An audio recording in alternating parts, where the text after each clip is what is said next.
আসসালামু আলাইকুম রহমতুল্লাহ। বন্ধুরা, আমি মোহাম্মদ সাদ্দাম হোসেন। আমি একজন মালয়েশিয়ান প্রবাসী। তো বন্ধুরা, আজকে আমি আপনাদের সাথে যে বিষয়টা নিয়ে কথা বলতে চাচ্ছি সেটা হলো যে আপনারা যারা নতুন কলিং চালু হওয়ার পরে মালয়েশিয়া আসতে চাচ্ছেন তারা অবশ্যই আমার কথাগুলো মনোযোগ দিয়ে শুনবেন। তাহলে শুরু করা যাক।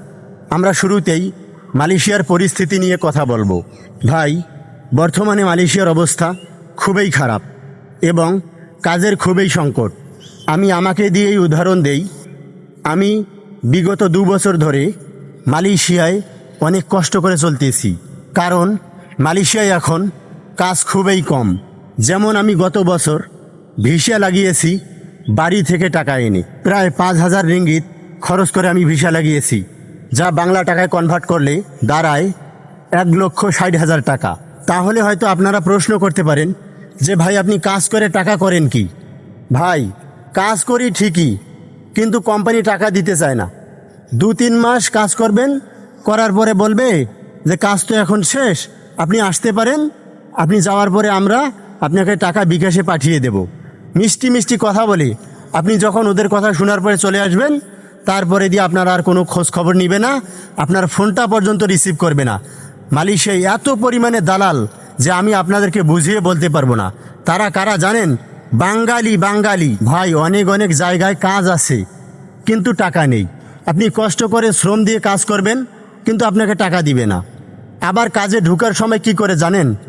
টাকা নেয়, টাকা নিয়ে তারপরে কাজে ঢোকায়। যেমন 500 রিঙ্গিত, 300 রিঙ্গিত, কমপক্ষে হলেও 300 রিঙ্গিত নিবে, যা বাংলা টাকা 9,000 টাকা। 9,000 টাকা ঘুষ দিয়ে তারপরে আপনাকে কাজে জয়েন করতে হবে, আর কাজ করার পরে ওরা আপনাকে টাকাই দিবে না। খুবই দুঃখের সাথে বলছি যে আমি বিগত 3 মাস ধরে কাজ করতেছি, কিন্তু আমাকে টাকা দেওয়া হচ্ছে না। বেতনের কোনো খবর নেই। আবার যদি আমি বেতন চাই তাহলে আমাকে বলে কি জানেন? তোর মতো ওয়ার্কারের দরকার নাই, তুই চলে যা, অনেক ওয়ার্কার আছে। আমি তো মালয়েশিয়ায় 6টা জায়গায় টাকা পাবো ভাই। 6 জন লোকের কাজ করেছি, তারা এখনও পর্যন্ত আমাকে টাকা দেয় নাই। ফোন সহ বন্ধ করে রাখছে, আমাকে ব্লক মেরে দিছে। কি অবস্থা তাহলে চিন্তা করেন। মালয়েশিয়ায় এত পরিমাণে দালাল। আপনারা হয়তো বলবেন যে ভাই, মালয়েশিয়ায় বড় বড় কোম্পানি নাই। ভাই, কোম্পানি তো আছে। আমরা যেহেতু কলিংয়ে আসছি, যেটাকে বলে ফ্রি ভিসা, আনার পরে এজেন্টে আমাদেরকে মাঠে ছেড়ে দিয়েছে, যা তুই কোথায় যাবি যা। আমরা দেউলিয়া হয়ে ঘুরে বেড়াচ্ছি, আমাদের কোনো খোঁজ খবরও নিচ্ছে না এজেন্ট। খালি ভিসা লাগানোর সময় আমাদেরকে কল দিয়ে বলে যে টাকা নিয়ে আসো, টাকা নিয়ে এসে মেডিকেল করো, করার পরে ভিসা লাগাও, আর না হলে কিন্তু তুমি অবৈধ হয়ে যাবে, তোমার ভিসা লাগবে না। আমি আরও একটি বিষয় আপনাদের সাথে শেয়ার করতে চাই। সেটি হলো, পৃথিবীর কোনো দেশেই মনে হয় এরকম সিস্টেম নেই যেরকম সিস্টেম মালয়েশিয়ায় দেখা যায়। সেটি হলো কি জানেন? আপনার কাগজপত্র সবই আছে, তারপরেও আপনি মালয়েশিয়ায় অবৈধ। কথাটি বিশ্বাস হচ্ছে না ভাই? আমি আপনাদেরকে বুঝিয়ে বলতেছি। মনে করেন আপনি মালয়েশিয়ায় কাজে এসেছেন।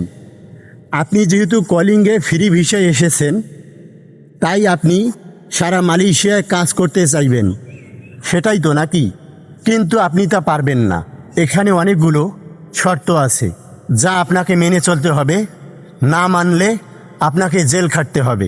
ধরেন, আপনার এজেন্টের অফিস হলো মালয়েশিয়ার কুয়ালালামপুর, তাই আপনার ভিসায় লেখা আছে যে আপনি মালয়েশিয়ার কুয়ালালামপুরে কাজ করতে পারবেন। কিন্তু আপনি কাজ ঠিক করেছেন জহর বাহরুতে, অন্য একটি রাজ্যে।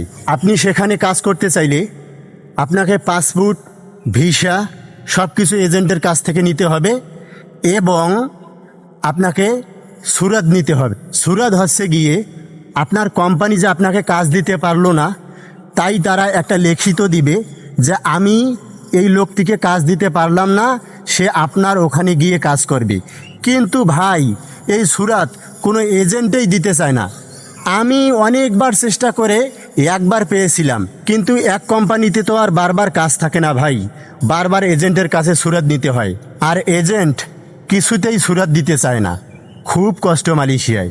আর যদি সেই সুরাত এজেন্ট না দেয়, আর আপনি যদি সেখানে কাজে যান, তাহলে আপনি অবৈধ।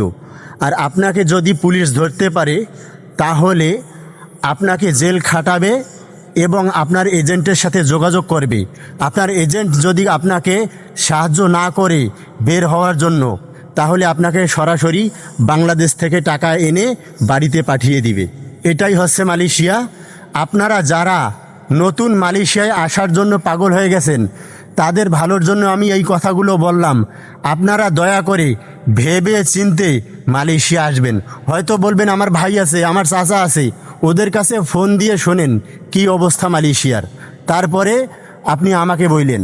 কিছুদিন আগে আমাদের বাংলাদেশ থেকে আসিফ নজরুল মহোদয় এসেছিলেন। তিনি কি করলেন? তিনি আসার পরে মালয়েশিয়ার গভর্নমেন্টের সাথে কথা বলে আবারও নতুন করে উনি কলিং চালু করবেন। আরে ভাই, আমরা যে এখানে নানান সমস্যায় আছি, নানান ঝামেলায় আছি, এখানে মালয়েশিয়ায় দালালে ভরে গেছে, এগুলো ঠিক করবে কে? ঠিক করার কোনো নাম নেই।